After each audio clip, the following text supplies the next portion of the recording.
Hello students, welcome to Sam classes. तो बहुत दिनों के बाद मैट्रिक्स कंसेप्ट वीडियो है। सबसे इंपॉर्टेंट मैट्रिक्स में जानना यह है हमें होता क्या है, किस तरह के सवाल आते हैं, लाइफ रियल लाइफ के लिए इंपॉर्टेंट है ये अभी नहीं। तो मैट्रिक्स जो है बहुत ही इंपॉर्टेंट चैप्टर है और बहुत ही सिंपल और इजी स्कोरिंग टॉपिक है बच्चों। तो मैट्रिक्स को तो छोड़ना नहीं है, ठीक है। मैट एंड डेट, मैट्रिसेस और डिटरमिनेंट, ये दो ऐसे चैप्टर्स हैं जिनसे सवाल बहुत ही सिंपल आते हैं और बहुत ही जल्दी सॉल्व हो जाते हैं। तो दोनों ही चीजें, ज्यादा कॉम्प्लिकेटेड सवाल नहीं आते। थोड़ा बहुत कभी कभी वो पीएनसी या थोड़ा कॉम्प्लेक्स नंबर्स ये सब मिला देते हैं, थोड़ा ट्रिको कॉम्प्लेक्स करने के लिए, थोड़े क्वेश्चंस को, सवाल को टफ करने के लिए वो थोड़ा सा ट्रिको या थोड़ा सा परमुटेशन कॉम्बिनेशन, थोड़ा सा इधर उधर की चीजें मिला देते। जिस तरह से हम खाना बनाते हैं तो थोड़ी सी स्पाइसेस इधर उधर से ऐड कर देते ताकि फ्लेवर जो है थोड़ा सा एनहांस हो जाए। तो यहाँ पे भी कुछ इंग्रेडिएंट्स हम ऐड कर देते हैं, कुछ चैप्टर के एक्स्ट्रा कंसेप्ट हम ऐड कर देते हैं, जिससे ये पूरा चैप्टर जो है, इसके जो क्वेश्चन है थोड़ा अच्छे बन जाते हैं। और बच्चे देखते के साथ, ओ ये तो मैट्रिक्स में पढ़ा ही नहीं था, खत्म, और वो छोड़ देते हैं। तो ऐसा नहीं करना, चैप्टर बड़ा ही सिंपल है और बहुत ही इजी है, और आप इसे फास्ट ग्रास्प करके जल्दी सॉल्व कर सकते हो। तो देखते हैं चैप्टर को। प्लस एक बहुत जरूरी और इंपॉर्टेंट बात, जो चैप्टर का वेटेज है वो भी करता है अच्छा खासा वेटेज। कंपटीशन, कोई भी कॉम्पिटेटिव एग्जाम में लगभग 4 to 5 मार्क्स आपको हर एक एग्जाम में ये चैप्टर आपको दिला रहे होते हैं। तो इसलिए इस चैप्टर को बहुत ही अच्छे से करना है, किसी भी तरह का डाउट नहीं रखना है। अगर कोई चीजें वो मिक्स कर देते हैं जो अदर चैप्टर्स आई है, तो इसके बदले पूरे उस चैप्टर को नहीं करना है, उस चीजों को समझ लेना है। ठीक है, चलो तो फिर स्टार्ट करते हैं, बाकी सारे क्वेश्चन से हम समझ ही जाएंगे। ठीक है, अगर वीडियो में थोड़ा बहुत भी आपको दिक्कत लगे, थोड़ा सा ऑडियो इश्यूज रहे, तो उसको थोड़ा नजरअंदाज करके कंसेप्ट पे ज्यादा ध्यान देना बच्चों। थोड़ा सा तबीयत खराब है, ठीक है, तो ऑडियो को ज्यादा ध्यान नहीं देना है। और अगर एकदम ही नहीं समझ आए तो आप कमेंट कर दो, मैं फिर से दोबारा वीडियो को बना के अपलोड कर दूंगा। बट इन दैट केस कम से कम आप तक सारे कंसेप्ट पहुंच जाएंगे, तो ये टारगेट है हमारा। ठीक है, तो चलिए इसी टारगेट के साथ स्टार्ट करते हैं इस वीडियो को, और इस अच्छे से ब्यूटीफुल से चैप्टर को कंप्लीट करके खत्म करते हैं। ठीक है, तो भैया मैट्रिक्स होती क्या है? रेक्टेंगुलर एरे भैया, नंबर हो डालो, सिंबल डालो, एक्सप्रेशन डालो, कुछ भी डालो। ठीक है, अब आप बोलोगे भैया ये रेक्टेंगुलर एरे क्या डाल दिया, तो कंप्यूटर वाला लग रहा है। भैया देखो, ऐसी कोई बात नहीं है। अब एक छोटा सा एग्जांपल रखो, और आप और आपके एक प्रिय मित्र वो जाते हैं बाजार सब्जी लाने। ठीक है, चलो एग्जाम का सीजन चल रहा है, तो आप गए। ठीक है, तो यहां मैं मान लेता हूं हमारे जो ए वाले स्टूडेंट है वो गए, उन्होंने मार्केट से 10 पेन रखा। भाई पेन से बहुत ज्यादा लिखते हैं, ये ब्लू पेन रख देते हैं। और ब्लैक वाला जो पेन है उन्होंने रखा मार्किंग के लिए 15। और जो बी वाले मित्र हैं वो गए मार्केट में, उन्होंने 15 ब्लू पेन, क्योंकि उन्हें ज्यादा जरूरत थी, और 10 ये वाले पेन लिए। तो इस वाले डेटा को जब हम इस फॉर्म में लिखते हैं, इस रेक्टेंगुलर फॉर्म में लिखते हैं, तो इस पूरे डेटा का रिप्रेजेंटेशन को हम मैट्रिक्स कहते हैं। इस पूरे डेटा के रिप्रेजेंटेशन को हम मैट्रिक्स कहते हैं। अभी जो हमने लिखा ना कि ए था, बी था हमारा, ठीक है, यहाँ पे हमारे पास ब्लू पेन थे और यहाँ पे हमारे पास ब्लैक पेन थे। ए 15 लिया, 10 लिया, ये 10 लिया, 15 लिया। इस पूरे अरेंजमेंट को हम मैट्रिक्स के फॉर्म में कहते हैं, इसे मैट्रिक्स कहते हैं। ठीक है, तो ये जो रेक्टेंगुलर अरेंजमेंट है जिसमें रोज और कॉलम्स, हम आगे चल के देखेंगे किसे रोज और किसे कॉलम्स कहते हैं, इसे हम पूरे के पूरे अरेंजमेंट को मैट्रिक्स कहते हैं। ठीक है, तो मैट्रिक्स कुछ भी नहीं, जस्ट एक रेक्टेंगुलर एरे ऑफ नंबर्स हो सकता है। अब बहुत सारे बच्चे सवाल पूछ रहे हैं, क्या ये क्या ये जो आपने टेबल बनाया, क्या इसके अंदर सिर्फ नंबर्स होंगे? क्या इसके अंदर हम कुछ वर्ड्स लिख सकते हैं? क्या इसके अंदर हम कुछ भी लिख सकते हैं?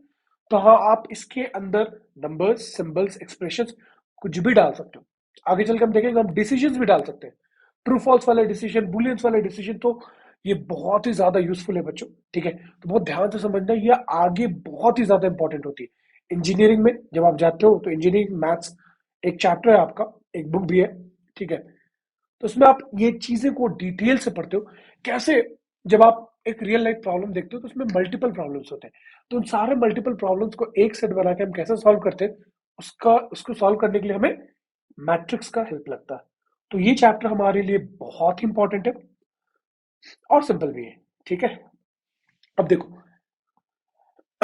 ये जो आपको ये दिख रहा है, ये क्या है भैया? इसे हम सब जानते हैं, इसे हम रोज कहते हैं। क्या कहते हैं?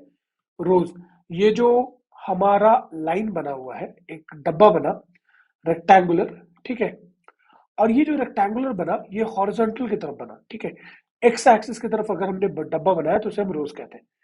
अब कोई बच्चे बोलेंगे भैया अगर हम वाई एक्सिस की तरफ बनाए तो इसे हम कॉलम्स कहते हैं बच्चों। ठीक है, तो अगर आप देख लो ये जो डेटा है ये हमारे पास दो कॉलम हो गए बच्चों, ये वाला कॉलम 1, ये वाला कॉलम 2, और इस वाले डेटा को हम रो 1 कहेंगे और इस वाले को रो 2 कहेंगे। ठीक है, इसमें और कुछ भी नहीं था बच्चों। ठीक है, जिस डेटा को हम प्रॉपर वे में रिप्रेजेंट करने के लिए रो और कॉलम की फॉर्म में हमने डिवाइड कर दिया। ठीक है, ताकि हम आराम से बता पाए कि ये वाली जो डेटा है वो कौन से रो कौन से कॉलम में। अगर हम रो कॉलम के फॉर्म में नहीं डिवाइड करते तो कैसे समझते किस डेटा के बारे में बात करें? अब हमने बोला आप चले जाओ, हमारे पास 3 कॉलम है, कॉलम 1, कॉलम 2, कॉलम 3, और 2 रो है, रो 1 और रो 2। ठीक है, मैं बोला आप रो 1 कॉलम 3 वाले डेटा को पकड़ो, तो रो 1 तो था ये वाला, कॉलम 3 था ये वाला, तो देखो ये वाला डेटा मिल गया। तो रो और कॉलम हमने इस तरह से नेमिंग जो की, ये हमें हेल्प करते हैं पोजीशनिंग समझाने में। ठीक है, तो हमारी ये वाली जो सोई हुई लाइन है या एक्स एक्सिस की तरफ जो लाइन है ये बताती है रोज को, और जो ये वर्टिकल है बच्चों ये बताती है कॉलम्स को। ठीक है, सब बच्चों को याद रहेगा? ठीक है, चलो आगे बढ़ते हैं। अब किसी भी मैट्रिक्स को हम आइदर इस वाले डब्बे से दिखाते हैं स्क्वायर ब्रैकेट से, या तो नॉर्मल पैरेंथेसिस से। ठीक है, कोई भी मैट्रिक्स हम जब डिनोट करते हैं बच्चों तो लिखते हैं capital A is equal to small A I and J. I बताता है कौन से रो के बारे में हम बात करें। ठीक है, जैसे आई की वैल्यू अगर 1 है तो मतलब फर्स्ट रो के बारे में बात की जा रही, आई अगर 2 है तो सेकंड रो के बारे में बात की जा रही, आई अगर 3 है तो हम थर्ड रो के बारे में बात करें। और जे हमें बताता है कॉलम के बारे में, अगर हमारा कॉलम 1 है तो इसका मतलब जे इक्वल टू 1 होगा, अगर कॉलम 2 है तो जे इक्वल टू 2 होगा। अब हमने यहाँ पे एक मैट्रिक्स बनाया जो m क्रॉस n है। अब ये भैया आपने नया वर्ड डाल दिया क्रॉस। अब ये क्रॉस क्या होता है आते हैं बच्चों। तो हमने क्या किया हमने पहले रो के एलिमेंट को लिखा, तो ये वाला जो हमारा पहला एलिमेंट है बच्चों, ये देखो ये पहला रो है और ये पहला कॉलम है। ये क्या बता रहा कि ये पहला रो और पहले कॉलम से बना। ठीक है, तो A1 मतलब ये पहला वन जो है वो रो के लिए और जो दूसरा वन है वो कॉलम के लिए। तो A11 मतलब ये एलिमेंट बिलोंग करता है फर्स्ट रो फर्स्ट कॉलम। फिर हमने लिखा A12 मतलब ये है तो रो 1 के लिए मगर कॉलम कौन सा बच्चों 2। A13 रो 1 है मगर कॉलम थर्ड है। इसी तरह से A1n रो 1 है बच्चों मगर कॉलम कितना है nth कॉलम का ही है। ठीक है, चलो उसी तरह से हम नीचे आते गए। अब रो 2 हो गया कॉलम 1, रो 3 हो गया कॉलम 1, रो 4 हो गया कॉलम 1। इसी तरह से लास्ट जो हमारा रो है ए mth रो हो गया कॉलम 1। ठीक है, अब इसमें कितने रोज थे बच्चों? m रोज तक हम गए। देखो रो 1, रो 2, रो 3, ठीक है, जाते जाते जाते हम m रोज तक गए, रो m। ठीक है, तो m रोज थे और कितने कॉलम्स थे? Column 1, column 2, column 3, dot dot dot, हम कब तक हम गए? कॉलम n कॉलम तक, तो n कॉलम है। तो ये मैट्रिक्स कितना है? m रोज n कॉलम्स का, m रोज n कॉलम्स का। तो इसका ऑर्डर क्या हो जाएगा बच्चों? ऑर्डर बोलते हैं कितने रो कितने कॉलम है, तो रो इंटू कॉलम हम लिखते हैं बच्चों। रो ऑर्डर क्या लिखते हैं? Rho into column. तो रो हमारा m था, कॉलम हमारा n था, इसका ऑर्डर m क्रॉस n हो गया। ऑर्डर क्या हो गया बच्चों? m cross n। ठीक है, तो चलिए चलते हैं नेक्स्ट पेज में। अब एक सवाल हमने लिया, ये बहुत ही कॉमन सवाल है और ज्यादातर एग्जाम्स में एक ना एक क्वेश्चन हर ऑल्टरनेटिव ईयर में आ ही जाता है। क्या है question? A matrix has 16 elements. What is the possible order? अब एक तो ये वाला आता है और एक जो इससे अच्छे वाले हैं जिसमें हम एलिमेंट्स को पता करते कितने होंगे। ठीक है, वो वाले सवाल आ जाते हैं।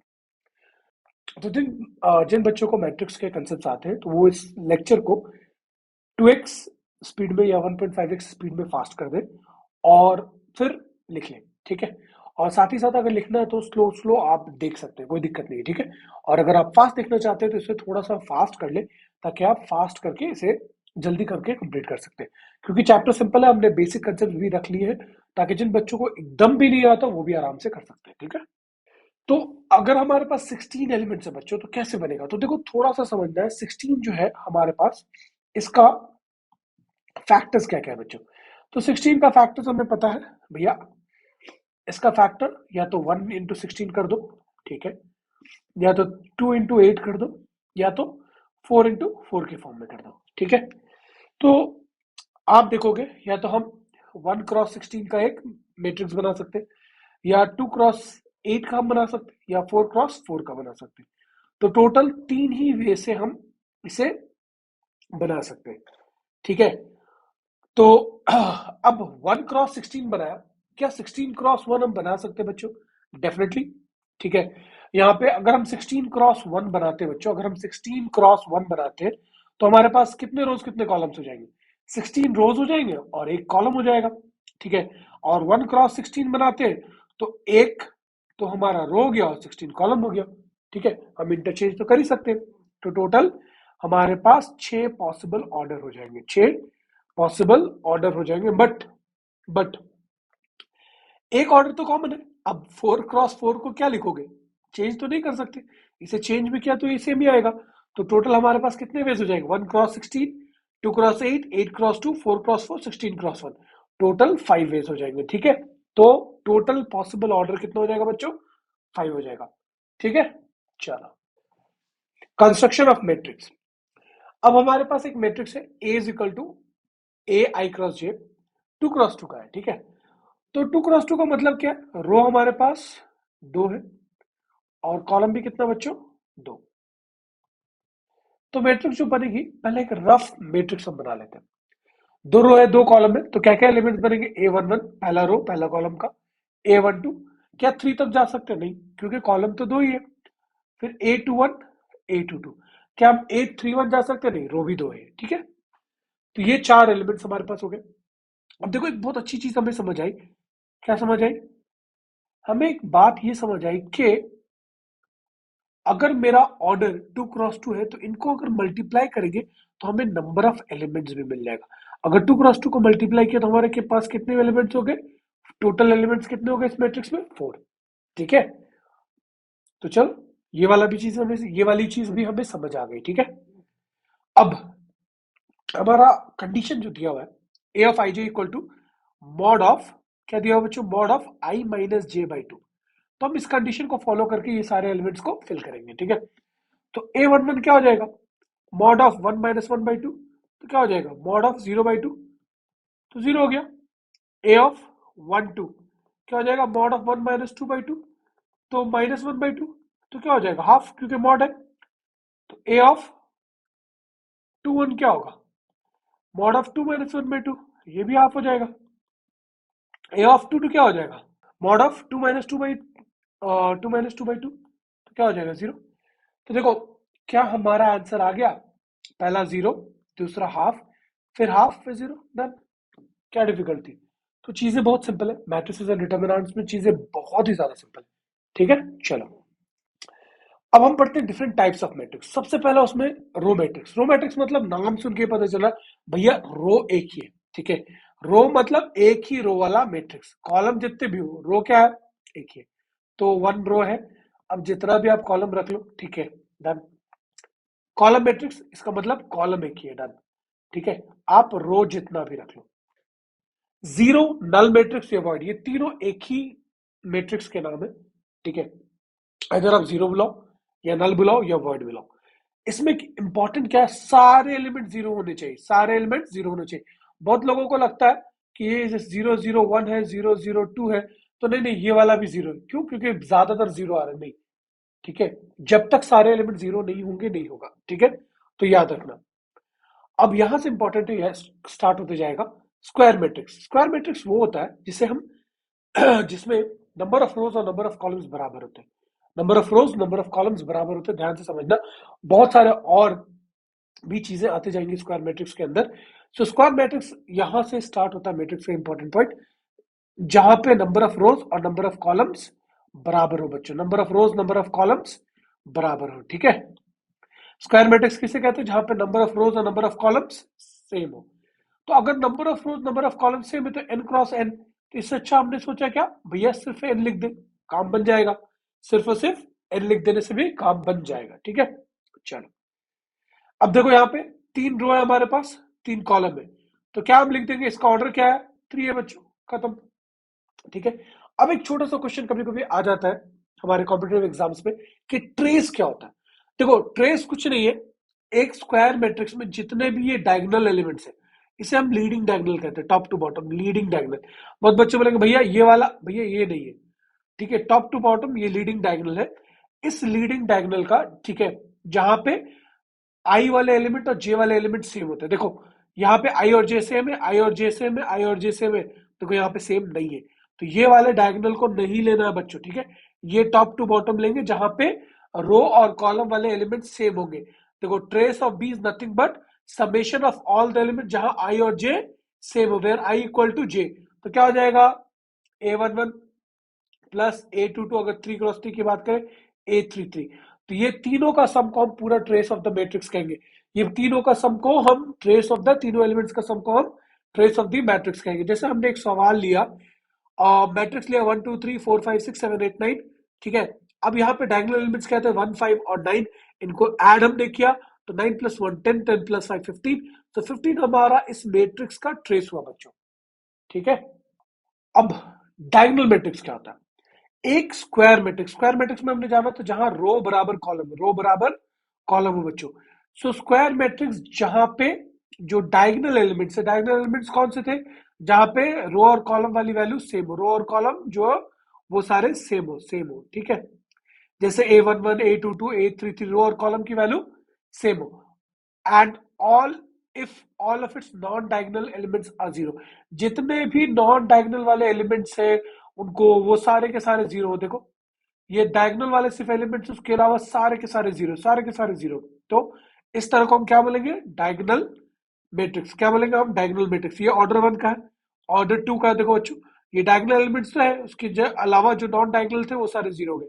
डायगोनल एलिमेंट्स तो है, नॉन डायगोनल वाले जितने थे सारे के सारे जीरो हो गए बच्चों। ठीक है, चलो इसके बाद अभी हमने क्या सीखा, सबसे पहले स्क्वायर सीखा, स्क्वायर के बाद हमने समझा डायगोनल को, कि ऐसी मैट्रिक्स जो स्क्वायर हो और वो एक कंडीशन क्या फॉलो करे कि उसके जितने भी नॉन डायगोनल एलिमेंट्स हो सारे के सारे जीरो हो जाए। ठीक है, अब आते हैं स्केलर मैट्रिक्स।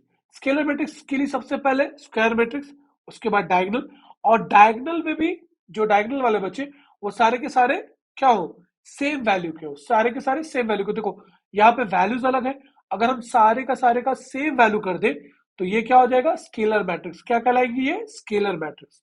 ठीक है, तो किसी भी मैट्रिक्स को स्केलर होने के लिए सबसे पहला कंडीशन है स्क्वायर होना है, स्क्वायर होने के बाद उससे डायगोनल होना है, और जो डायगोनल वाले एलिमेंट्स बचे उन सबको सेम होना है, तो उसे हम स्केलर मैट्रिक्स कहते हैं। तो अभी तक हमने समझा स्क्वायर मैट्रिक्स को, उसके बाद डायगोनल, डायगोनल के बाद हमने समझा स्केलर। अब कोई भी मैट्रिक्स अगर वो सबसे पहला कंडीशन स्क्वायर हो, डायगोनल भी हो, उसके बाद स्केलर भी हो, मींस वैल्यू सेम हो डायगोनल वाले एलिमेंट्स के, और वो सारे के सारे जो डायगोनल एलिमेंट्स है उनकी वैल्यू 1 हो जाए, तो उसे हम आइडेंटिटी कहते हैं। अगर पहले स्क्वायर हो, डायगोनल भी हो जाए, स्केलर भी हो जाए, और स्केलर के बाद सारी जो इक्वल वैल्यूज थे वो 1 में बदल जाए, तो उन्हें हम स्केलर मैट्रिक्स कहते हैं। तो every identity matrix has to be और इज अ स्केलर मैट्रिक्स। ठीक है, वो स्क्वायर भी होती है, वो डायगोनल भी होती है, वो स्केलर भी होती है, एंड वो आइडेंटिटी तो है ही। ठीक है, सिंगलटन मतलब जिसके एक ही एलिमेंट हो, इसमें कुछ भी ड्रामा नहीं है। ठीक है, अब ट्रायंगुलर, ट्रायंगुलर मतलब देखो डायगोनल के या तो ऊपर में एलिमेंट्स हो, डायगोनल के या तो नीचे में हो। जिसके डायगोनल के ऊपर में एलिमेंट्स है उसे अपर ट्रायंगुलर, जिसके डायगोनल के नीचे में एलिमेंट्स है उसे लोअर ट्रायंगुलर। तो अपर ट्रायंगुलर होने में क्या है बच्चों, जो नीचे वाले हैं, ठीक है, नीचे वाले एलिमेंट जीरो होंगे, मतलब जहां जहां आई की वैल्यू बड़ी है, देखो ये A21 है, ठीक है, ये A31 है, A32 है, ये सारे के सारे वैल्यूज क्या होने चाहिए जीरो। और लोअर ट्रायंगुलर में जहां जहां आई की वैल्यू छोटी है, जैसे A12 A13 A और 23 A323 हो गया ना, ये सारे के सारे ये जीरो होने चाहिए, बस हो गया, और कुछ भी नहीं था बच्चों। ठीक है, तो अब पूरे चैप्टर का हम निष्कर्ष या समरी या रिकैप करेंगे, ध्यान से समझना बच्चों। तो सबसे पहले आया स्क्वायर मैट्रिक्स, स्क्वायर मैट्रिक्स के दो फॉर्म हो गए।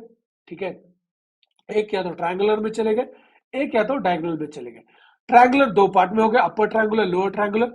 अपर ट्रायंगुलर मतलब डायगोनल के ऊपर में एलिमेंट्स होंगे, लोअर ट्रायंगुलर मतलब डायगोनल के नीचे में एलिमेंट्स होंगे। अब इधर आ गया डायगोनल वाले में। डायगोनल वाले में दो पार्ट हो गया, एक तो हो गया स्केलर मैट्रिक्स के डायगोनल एलिमेंट्स हो मगर सेम हो जाए, और एक हो गया यूनिट मैट्रिक्स के डायगोनल एलिमेंट्स हो, सेम भी हो और उनकी वैल्यू 1 हो जाए। डन। और ये पूरा का पूरा खेल खत्म। डन। ठीक है, तो सारे बच्चों को समझ आया मैट्रिक्स का यहां तक का पार्ट। आगे चलते हैं। बहुत सारे सवाल, बहुत सारे एग्जाम्स में इक्वालिटी ऑफ मैट्रिक्स पे आया बच्चों। वो क्या करेंगे, एक मैट्रिक्स बनाएंगे, उसके अंदर कॉम्प्लेक्स नंबर्स को डाल देंगे, अब बोलेंगे ये दोनों मैट्रिक्स इक्वल है, अब सॉल्व करो। तो बहुत ही सिंपल सा सवाल है। जब भी हम बोलेंगे कि दो मैट्रिक्स इक्वल, इसका मतलब क्या है, दो कंडीशन है। पहला, वो सेम ऑर्डर के हैं तभी वो इक्वल हो सकते हैं, ठीक है। और दूसरा, हर एक एलिमेंट अपने करस्पॉन्डिंग एलिमेंट के बराबर होगा। मतलब अगर हमने कहा ए मैट्रिक्स एक्स वाई 1 2 और बी मैट्रिक्स सी डी 2 और 2, अगर ये दोनों इक्वल है इसका मतलब दोनों सेम ऑर्डर के हैं, तो हम देख सकते हैं 2 क्रॉस 2 के दोनों ये।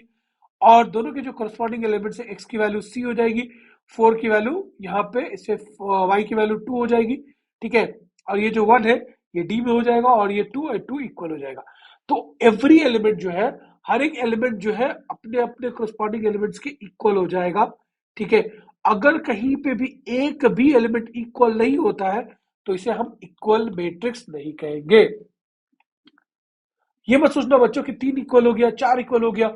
बड़ी मैट्रिक्स है, 9 टोटल एलिमेंट्स हमारे पास 9 है, ठीक है, 8 इक्वल हो गया। एक भी अगर इक्वल नहीं होता है तो ये इक्वालिटी होल्ड नहीं करेगी, ठीक है। तो ये याद रखना आप।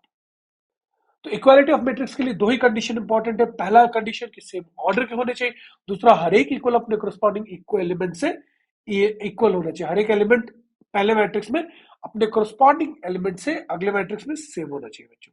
तो चलिए बच्चों एक सवाल ले लेते हैं, बहुत ही सिंपल सा सवाल है, देखो। अब इसमें सॉल्व कैसे करना है, तो हमें पता ये दोनों मैट्रिक्स को हमें क्या दी दिया, बोथ आर इक्वल। तो इक्वल ये तभी हो गया, ऑर्डर तो सेम हो गया, दोनों 2 क्रॉस 2 के। अब एलिमेंट्स को सेम होना है, तो इसका पहला एलिमेंट इसके पहले एलिमेंट से, तो ए प्लस बी की वैल्यू हमें क्या आ गई 2। इसका दूसरा कॉलम वाला एलिमेंट ए माइनस बी इसके इस वाले से सेम होगा, तो क्या हो जाएगा ए माइनस बी इक्वल टू 6। अब ऐड कर दो, तो 2a इज इक्वल टू 8, ए की वैल्यू हमें 4 मिल गई, तो बी की वैल्यू -2 मिल जाएगी, ठीक है, हो गया। अब आ जाते हैं इस तरफ में, सी प्लस डी की वैल्यू कितनी हो गई बच्चों 4, और सी माइनस डी की कितनी हो गई 8, कोरस्पॉन्डिंग एलिमेंट से सेम होगा ना। अब ऐड कर देते, तो 2c बराबर 12, सी इज इक्वल टू 6 हो जाएगा, और डी इज इक्वल टू -2 हो जाएगा। तो देखो हमें सारे एलिमेंट्स मिल गए। तो इस तरह के सवाल बहुत ही कॉमन रहते हैं, और ये बेसिक नंबर्स नहीं देते बच्चों, ये आपको अच्छे कॉम्प्लेक्स वाले वैल्यूज दे देंगे, ठीक है। तो चलिए देखते हैं नेक्स्ट पेज में। ऑपरेशन ऑफ मैट्रिक्स स्टार्ट करने से पहले एक और सवाल हम लेंगे बच्चों, ठीक है। हमें एक सिंपल सा सवाल दिया गया है, ठीक है, कि एक कितने नंबर ऑफ, पहला जो सवाल है वो है total number of matrices of order 3 cross 3 with each entry इधर 0 और ओमेगा, और 0 और 1 ले लो इज पॉसिबल। देखो सवाल बड़ा ही सिंपल सा है। उन्होंने क्या बोला, एक 3 क्रॉस 3 की मैट्रिक्स है, तो टोटल नंबर ऑफ एलिमेंट्स कितने हो गए बच्चों 9 एलिमेंट्स है। और हर एक एक एलिमेंट में आइदर हम 0 डाल सकते हैं, तो 1 डाल सकते हैं, तो 0 डाल सकते हैं, तो 1 डाल सकते हैं। तो हर एक जगह पे हमारे पास ऑप्शन क्या है 2। 2 2 कितने बार है बच्चों, टोटल 9 टाइम्स है, ठीक है। तो 2 की पावर 9 हो जाएगा टोटल नंबर ऑफ एलिमेंट्स, ठीक है। तो कितने हो जाएंगे 2 की पावर 9, 512 हो जाएगा, ठीक है। सारे बच्चों को समझ आ गया। देखो थोड़ा सा उन्होंने पीएनसी डाल दिया था। सबसे पहले हमें जानना था 3 क्रॉस 3 में कितने एलिमेंट्स होते हैं, तो हमें पता चल गया भाई मल्टीप्लाई कर दो इन दोनों को, तो 9 एलिमेंट्स होते हैं। हर एक एलिमेंट दो तरीके से लिखा जा सकता है, या तो 0 लिख सकते हैं या तो 1 लिख सकते हैं। तो उसके होने की पॉसिबली क्या ऑप्शन है, या तो 0 या तो 1, ठीक है। तो दो चांस है, दूसरे वाले का भी दो, तीसरे वाले का भी दो। इस तरह से 2 पावर 9 टाइम्स होने के चांसेस है डिफरेंट डिफरेंट। तो ये हमारे पास टोटल पॉसिबल कॉम्बिनेशंस मैट्रिक्स के बन जाते हैं। तो 512 इसका करेक्ट आंसर है बच्चों, ठीक है। अब आते हैं हम ऑपरेशन ऑफ मैट्रिसेस में, जिसमें हम पढ़ेंगे सबसे पहले एडिशन ऑफ मैट्रिसेस।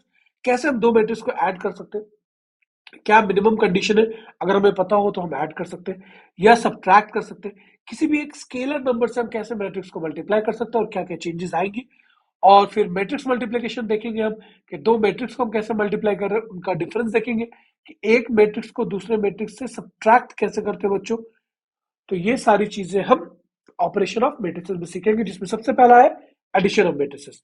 तो दो मैट्रिक्स को हम तभी ऐड कर सकते हैं अगर उनका ऑर्डर सेम हो। तो फर्स्ट इंपॉर्टेंट कंडीशन क्या है, सबसे इंपॉर्टेंट कंडीशन है कि इन्हें हम ऐड तभी कर सकते हैं अगर वो सेम ऑर्डर के हो। अब दोनों जब सेम ऑर्डर के हो तो सिंपल ऐड हो जाता है, इसका पहला एलिमेंट इसके पहले से ऐड हो जाएगा, इसका दूसरा इसके दूसरे वाले से, इसका तीसरा इसके तीसरे वाले से, इसका चौथा इसके चौथे वाले से। ठीक है। अब स्केलर मल्टीप्लिकेशन, जब भी किसी मैट्रिक्स में हम किसी स्केलर क्वांटिटी, जैसे यहाँ पे हमने के लिया, को मल्टीप्लाई करते हैं, तो सारे के सारे एलिमेंट उस के से मल्टीप्लाई होते जाते हैं। Each and every element is multiplied by the scalar value of के। ठीक है। हमारे पास एक मैट्रिक्स पकड़ लो, जैसे 1 2 3 4 है, हमने इसे 2 टाइम्स ए किया तो क्या हो जाएगा बच्चों, 2 × 1 2, 2 2 4, 2 3 6, 4 2 8। तो हर एक एलिमेंट 2 से मल्टीप्लाई हो गया। ठीक है। मैट्रिक्स मल्टीप्लिकेशन हम आगे डिटेल में देखेंगे। अब डिफरेंस पे आता है, डिफरेंस में भी सेम है बच्चों, पहले हम -1 से मल्टीप्लाई कर देते फिर ऐड कर देते, तो और कुछ भी ज्यादा चेंज नहीं है, जस्ट एडिशन ही है। पहले मैट्रिक्स को -1 से मल्टीप्लाई कर दो फिर ऐड कर दो, और कुछ भी नहीं है बच्चों। ठीक है। चलो नेक्स्ट देखते हैं।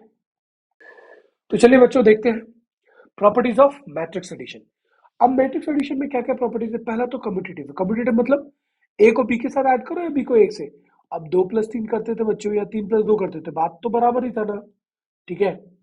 पहले पिताजी ने दी 2 रुपए, फिर माताजी ने दी 3 रुपए, या पहले माताजी दे दी 3 रुपए, पिताजी दिए 2 रुपए, बात तो बराबर। अपने पास आया कितना, 5 रुपए। ठीक है।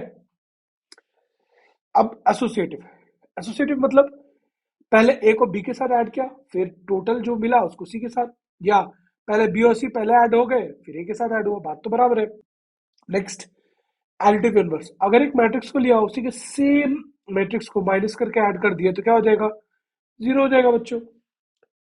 एडिटिव आइडेंटिटी, किसी एक मैट्रिक्स को नल मैट्रिक्स के साथ ऐड करेंगे तो वही मैट्रिक्स मिलेगा ना, सीधी सी बात है। चलो अब कुछ और अच्छी प्रॉपर्टीज, किसी मैट्रिक्स में पहले ऐड करके उन्हें किसी कांस्टेंट से मल्टीप्लाई करें बच्चों, तो वो सेम ऐसा है जैसे किसी कांस्टेंट को पहले मैट्रिक्स से मल्टीप्लाई कर दिया और फिर उन्हें ऐड कर दिया, सिंपल सी बात थी। ठीक है। अब एक से ज्यादा मल्टीपल कांस्टेंट है तो क्या करो, पहले m के साथ a को ऐड कर लो, पहले m के साथ a को ऐड कर लो, फिर n के साथ ऐड कर लो, बात बराबर है। दो कांस्टेंट है मल्टीप्लाई में, तो किसी को भी मल्टीप्लाई पहले कर लो, बस काम बन जाएगा अपना, टोटल मल्टीप्लाई होना चाहिए। ठीक है।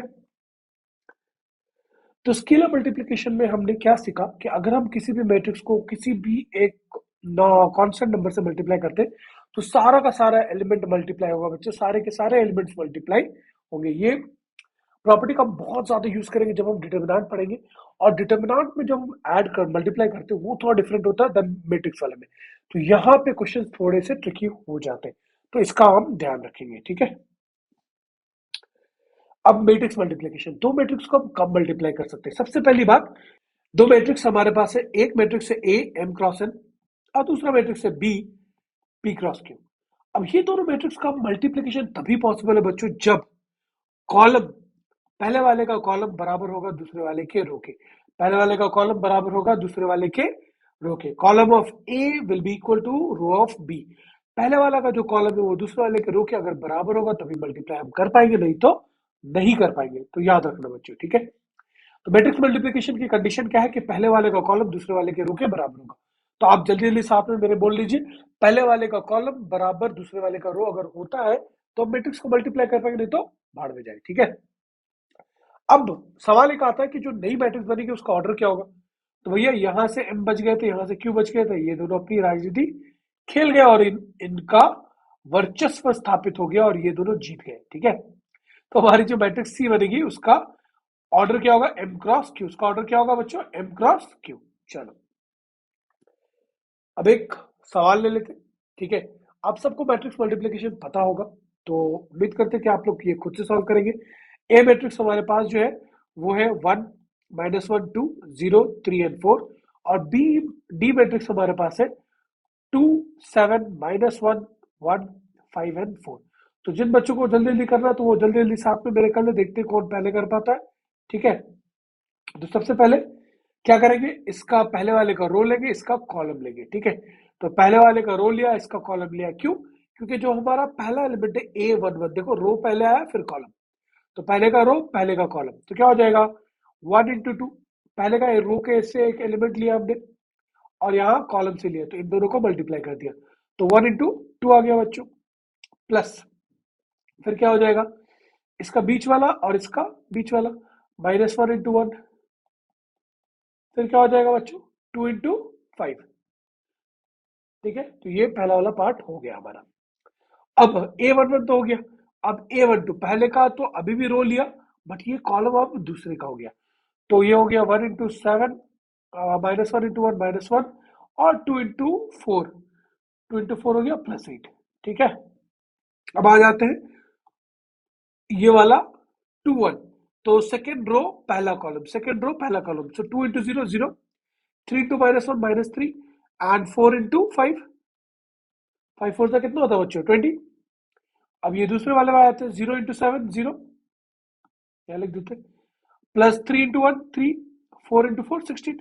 ठीक है, तो आंसर क्या हो जाएगा बच्चों, यहाँ 2 + 1 3, 3 + 10 13 हो गया, यहाँ पे क्या हो गया 8 + 7 15, 15 -1 14, ये हो गया 17 और ये हो गया बच्चों 19, तो आंसर हमारा आ गया। ठीक है, बड़ा ही सिंपल सा था, हमने कैसे मल्टीप्लाई किया ये आप देख लो, अगर आपको डाउट कहीं पे भी छोटा सा भी आ रहा है तो ये आप हमसे पूछ लो। ठीक है, चलो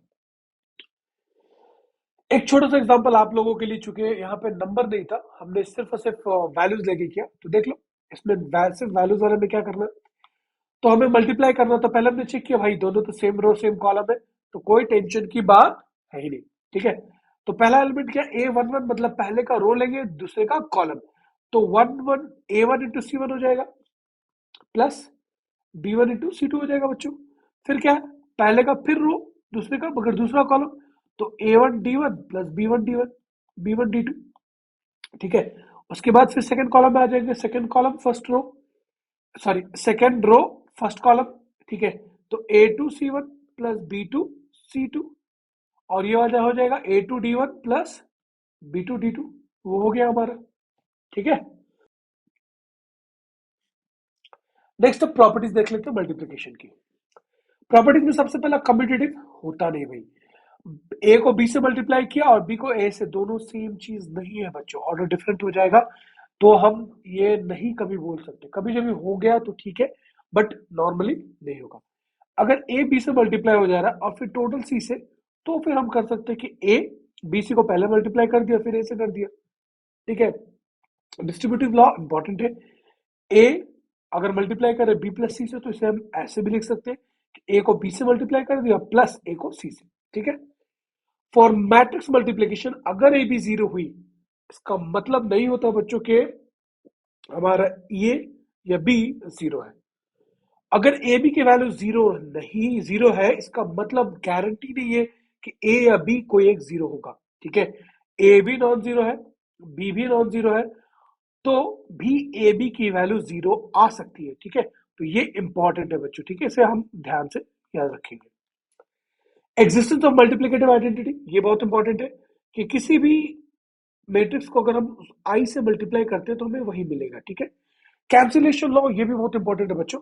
अगर ए बी बराबर ए सी हो जाए, तो देखो ए और ए हम इधर कैंसिल कर देते हैं, हम इसे बोलते नहीं है बट हम लिख देते हैं, ये तभी पॉसिबल है जब ए मैट्रिक्स जीरो के बराबर ना हो। ठीक है, एक हम लेफ्ट कैंसिलेशन बोलते हैं, एक हम राइट कैंसिलेशन बोलते हैं, बट आप समझ जाओ कि आप अगर चीजें सेम हो तो आप कैंसिल कर सकते हो।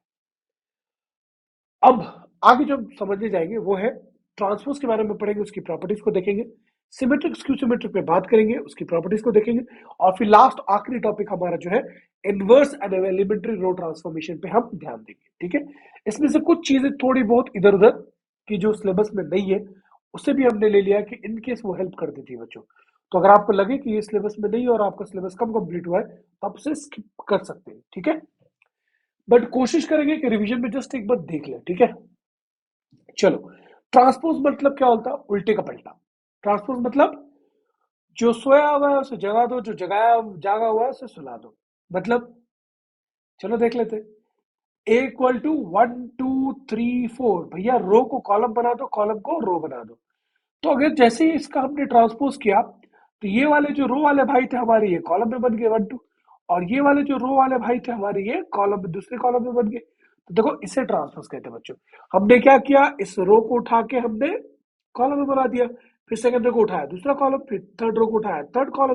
देखो कॉलम का रो कर दिया, रो का कॉलम, क्या किया हमने, इंटरचेंज कर दिया बच्चों। रो को कॉलम में, कॉलम को रो में, ठीक है। इसको हम ट्रांसपोज कहते हैं। अब एक बार चेंज किया, फिर से चेंज कर दिया, तो वही से हो जाता था। ए प्लस बी होल का ट्रांसफर मतलब ए का ट्रांसफर कर दो, प्लस बी का फिर ऐड कर दो, कोई दिक्कत नहीं। किसी स्केलर नंबर से मल्टीप्लाई करके ट्रांसपोज करना चाहते हो, कोई इशू नहीं बच्चों। हाँ, ये वाला पॉइंट हमारे लिए बहुत इंपॉर्टेंट है, फोर्थ वाला।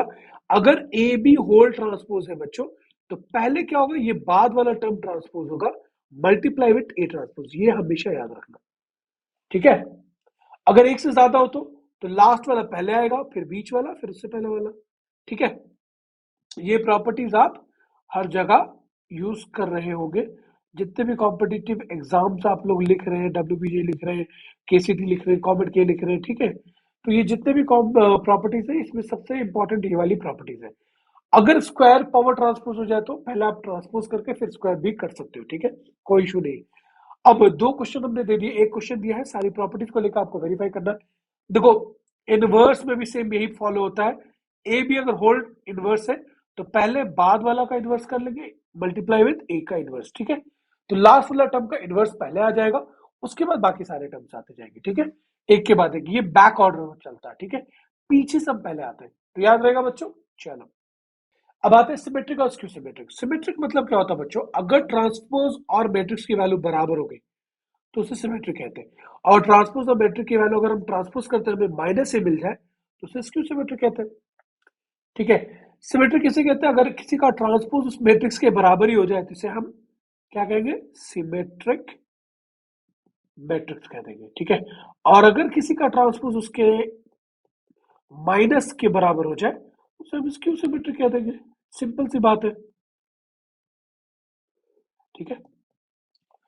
Can all square matrix be symmetric और स्क्यू सिमेट्रिक? नहीं बच्चों, थोड़ा ध्यान देंगे, बाद में से डिटेल में बताया जाएगा। देखते हैं कितने बच्चों को इसका आंसर पता है, और अगर पता है तो कमेंट सेक्शन में जरूर लिख के बताओ, ठीक है, या व्हाट्सएप में भेजो।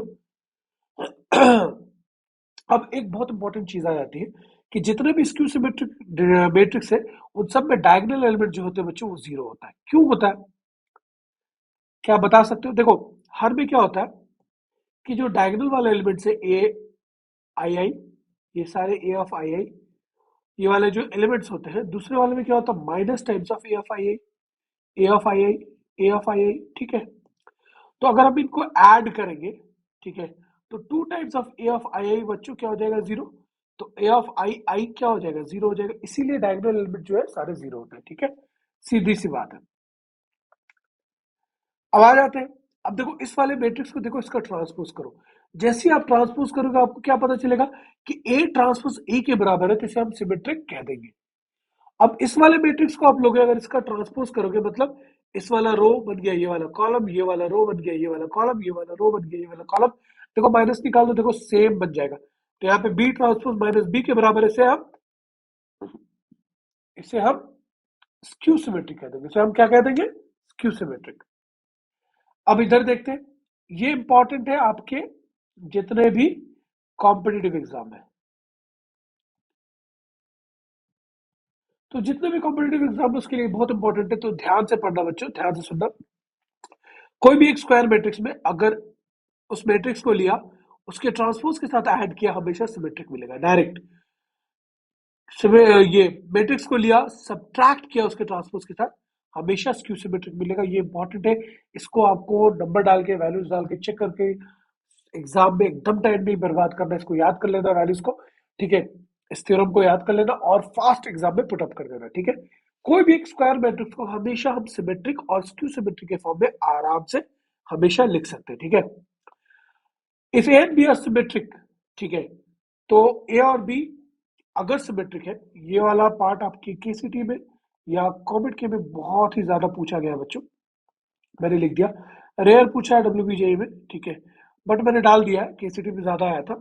If A and B are symmetric, अगर ए और बी सिमेट्रिक है बच्चों, तो ए बी बी ए बराबर तभी होगा, सिर्फ और सिर्फ अगर ए बी की वैल्यू भी सिमेट्रिक हो, ठीक है। तो अगर ए और बी सिमेट्रिक है बच्चों, तो पूरे के पूरे डिपेंड करेगा ए बी सिमेट्रिक है कि नहीं। अगर ए बी सिमेट्रिक है तो ए और बी बराबर होंगे, और अगर नहीं तो नहीं, ठीक है। चलो, अब अब अगर हमको कोई ऐसा फॉर्म मिल जाए जहां पे बी ट्रांसपोज हो, ए हो और फिर बी हो, तो उसमें ये बीच वाला जो है ना बहुत इंपॉर्टेंट पार्ट प्ले कर देता है। तो ये या तो सिमेट्रिक होगा, और अगर स्क्यू सिमेट्रिक होगा, वो डिपेंड करेगा किस पे बच्चों, ए पे। अगर ए मेरा सिमेट्रिक है तो सिमेट्रिक, और अगर ए स्क्यू सिमेट्रिक है तो स्क्यू सिमेट्रिक, ठीक है। ए अगर सिमेट्रिक मैट्रिक्स है तो उसका ऑर्डर, अगर हम उसे स्क्वायर या क्यूब करेंगे बच्चों, तो कैसे चेंज होता है, वो सिमेट्रिक होता है अगर ये पॉजिटिव है, ठीक है। वो सिमेट्रिक होता है अगर ये पॉजिटिव इंटीग्रल है। तो ए अगर स्क्यू सिमेट्रिक है, तो वो सिमेट्रिक भी हो सकता है, स्क्यू भी हो सकता है, किस पे डिपेंड करता है। अगर इवन इंटीजर है तो सिमेट्रिक हो जाएगा, मतलब ए स्क्वायर, ए पावर 4, ये सारा का सारा सिमेट्रिक हो जाएगा। और अगर ऑड है तो ए क्यूब, ए पावर 6, ये जितना का जितना है सारा का सारा, ए पावर 5 सॉरी, ए पावर 9, ये सारा का सारा स्क्यू सिमेट्रिक हो जाएगा। तो ये वाला पॉइंट याद रखना बहुत इंपॉर्टेंट है बच्चों। अगर एक matrix both symmetric and skew symmetric है, तो वो तभी पॉसिबल है अगर वो डल मैट्रिक्स हो। कोई भी मैट्रिक्स अगर कहता है कि एक मैट्रिक्स है जो सिमेट्रिक भी हो सकती है और नॉन स्क्यू सिमेट्रिक भी, डायरेक्ट आप आंसर क्या मार्क कर दोगे, डल मैट्रिक्स। अगर ए सिमेट्रिक है, बी भी सिमेट्रिक है, तो ए एंड बी और सेम ऑर्डर के हैं, तो ये तीन चीज तो पॉसिबल है। A B minus B Q symmetric होगा, A B plus B symmetric होगा, और A plus B always symmetric होगा। तो ये कुछ चीजें जो इंपॉर्टेंट रिजल्ट्स है हमने उसे दे रखी है, ताकि आप इन रिजल्ट्स को यूज करके इसे फास्ट में क्वेश्चन को सॉल्व करने में लगा सको। अब थोड़ा बात कर लेते हैं इनवर्स पे। इनवर्स किसी मैट्रिक्स का क्या होता है बच्चों, देखो जैसे हम रेसिप्रोकल का बात करते थे, 2 into 1/2 कर देते तो 1 आ जाता था। तो किसी एक मैट्रिक्स को अगर कोई दूसरे मैट्रिक्स से मल्टीप्लाई करने के बाद हमें आइडेंटिटी मैट्रिक्स मिल जाए, हमें क्या मिल जाए बच्चों, आइडेंटिटी मैट्रिक्स मिल जाए, तो समझो जो दूसरा वाला मैट्रिक्स है वो पहले वाले का इनवर्स है, या पहले वाला दूसरे वाले का इनवर्स है। जैसे हम करते थे 2 को अगर 1/2 से मल्टीप्लाई कर दे तो हमें 1 मिल जाएगा। तो 2 क्या है, 1/2 का रेसिप्रोकल है, और 1/2 क्या है, 2 का रेसिप्रोकल है बच्चों, ठीक है। चलो, तो ए की वैल्यू हमने एक एग्जांपल लिया, ए की वैल्यू लिया 2 3 1 2, बी की वैल्यू लिया, ए बी निकाला, ठीक है। तो ए बी की वैल्यू अगर आई आ गई, इसका मतलब ए बी का इनवर्स है, बी ए का इनवर्स है, ठीक है। अब देखते हैं बच्चों एलिमेंट्री रो ट्रांसफॉर्मेशन।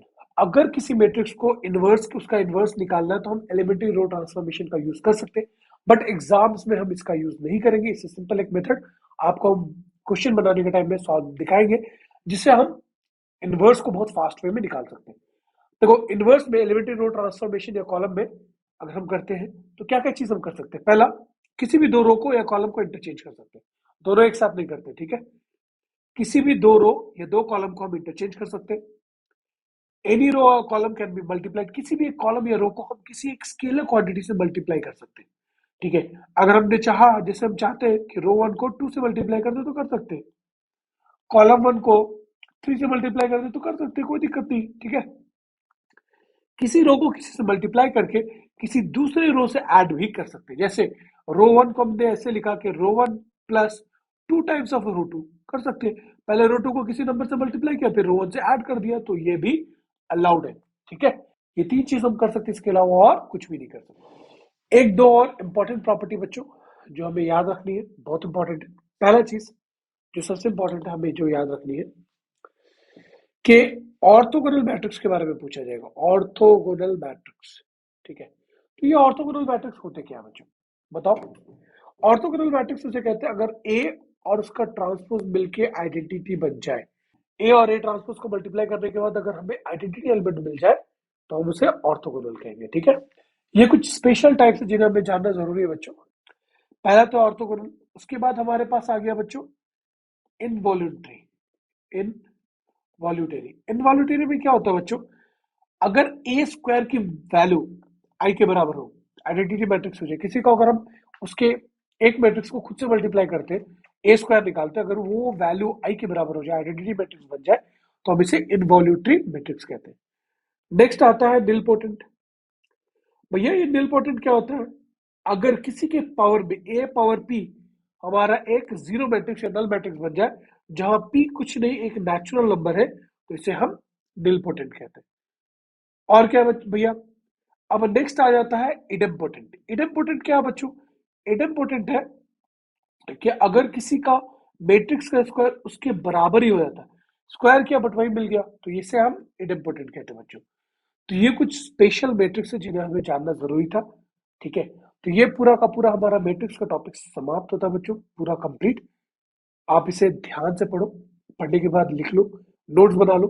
आपके एग्जाम्स के लिए जितना जरूरी हमने सब डाल रखा है इसमें। ठीक है, और जो भी कुछ एक्स्ट्रा है वो सारे आपके पीवाईक्यू सीरीज में कवर हो जाएंगे। तो टेंशन लेने का एकदम नहीं जरूरत है, बिंदास पढ़ने का और सीरियस रहने का। Best of luck. जय हिंद।